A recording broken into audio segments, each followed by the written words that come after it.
Hi viewers, welcome to our channel. இன்றைக்கி நம்ம சேனலில் சூப்பராக ஈவினிங் டைம் சாப்பிட்ற மாதிரி அருமையான ஒரு பணியாரம் பண்ண போகிறோம். எப்போவுமே தோசை மாவு ராகி மாவில் ஒரே மாதிரி பண்ணுறதுக்கு பதிலாக இன்றைக்கி வித்தியாசமாக பட்டாணி வச்சு பண்ண போகிறோங்க. நல்லா ஃப்ரெஷ்ஷான பச்சை பட்டாணி வச்சு அருமையாக பணியாரம் பண்ண போகிறோம். சூப்பரான இந்த ரெசிபி எப்படி பண்ணுறதுன்னு பார்க்குறதுக்கு முன்னால் நம்ம சேனல் இப்போ தான் ஃபஸ்ட் டைம் பார்க்குறீங்கன்னா சப்ஸ்கிரைப் பண்ணிடுங்க. கூடவே பக்கத்தில் இருக்கிற பெல் ஐக்கானில் ஆல்ங்கிறத தட்டி விடுங்க. ஸோ நான் போடுற வீடியோ எல்லாமே உடனுக்குடனே நோட்டிஃபிகேஷன் வந்துடும். வாங்க இந்த பட்டாணி வச்சு பணியாரம் எப்படி பண்ணுறதுன்னு பார்க்கலாம். இதுக்கு முதல்ல ஒரு மிக்ஸி ஜாரில் பட்டாணி எடுத்துக்கலாம். 1/2 கப் அளவு பட்டாணி எடுத்திருக்கேன். இதுக்கு 3/4 கப் அளவு ரவை சேர்த்துக்கிறேன். இது கூடவே சின்ன துண்டு இஞ்சி சேர்த்துட்டு காரத்துக்கு 2 பச்சை மிளகாய் சேர்த்துக்கலாம்.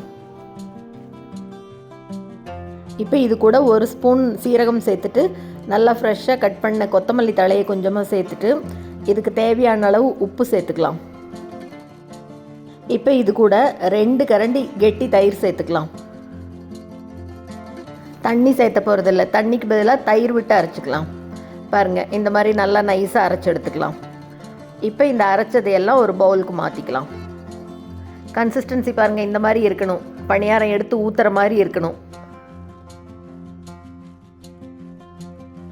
இப்போ இது கூட ஒரு 1/4 டீஸ்பூன் அளவுக்கு ஈனோ சேர்த்துக்கிறேன். நீங்கள் வெண்ணெய் சேர்த்துக்கலாம், இல்லை பேக்கிங் சோடா சேர்த்துறதுனாலும் சேர்த்துக்கலாம், இல்லை எதுவுமே சேர்த்தாமல் பண்ணுறதுனாலும் பண்ணலாம். நல்லா கலந்து விட்டுடலாம். இப்போ ரொம்ப சுலபமாக மாவு ரெடி பண்ணியாச்சு பாருங்கள். இப்போ இது பணியாரக்கல்லில் எண்ணெய் விட்டுக்கலாம். நல்லா சூடானதுக்கப்புறமா ஒரு கல்லையாக அப்படியே மாவு எடுத்து ஊற்ற வேண்டியது தாங்க. எவ்வளோ சுலபமாக இருக்குது பாருங்கள். 5 நிமிஷத்தில் மாவு ரெடி பண்ணிடலாம். ஈவினிங் டைம் ஸ்நாக்ஸுக்கு ரொம்ப பர்ஃபெக்டாக இருக்குங்க. இது கூட தக்காளி சட்னி இல்லைன்னா தக்காளி சாஸ், கெச்சப்பு எது வேணால் வச்சு சாப்பிட்லாம். அருமையாக இருக்கும். இப்போ எல்லா கொடியிலையும் மாவு விட்டுட்டு ஒரு 5 நிமிஷத்துக்கு அப்படியே நல்லா மூடி வச்சிடலாம். 5 நிமிஷம் கழித்து பார்க்கலாம். பட்டாணி சீரகம் எல்லாம் போட்டு அரைச்சிருக்கிறதுனால தனியாக தாளிக்க வேண்டியதில்லை இதுக்கு. இப்போ எல்லாத்தையும் நல்லா மறுபடியும் இன்னொரு பக்கம் திருப்பி விட்டுடலாம். இஞ்சி சீரகம் எல்லாம் போட்டு அரைச்சிருக்கிறோம், அதனால டைஜஷனுக்கு ஒன்றும் பிரச்சனை இல்லை. கண்டிப்பாக இந்த மாதிரி ட்ரை பண்ணி பாருங்கள். எல்லாத்தையும் நல்லா அப்படியே திருப்பி விட்டுட்டு இன்னும் கொஞ்சம் எல்லாத்துலேயும் ஒரு தடவை அப்படி எண்ணெய் விட்டுறலாம். கொஞ்சமாக விட்டால் போதும். இப்போ மறுபடியும் இன்னொரு 3லிருந்து 5 நிமிஷம் மூடி வச்சிடலாம், இருக்கட்டும். இப்போ 5 நிமிஷம் கழித்து மறுபடியும் திறந்து பார்க்கலாம். பாருங்கள், நல்லா அருமையாக வந்திருக்கு.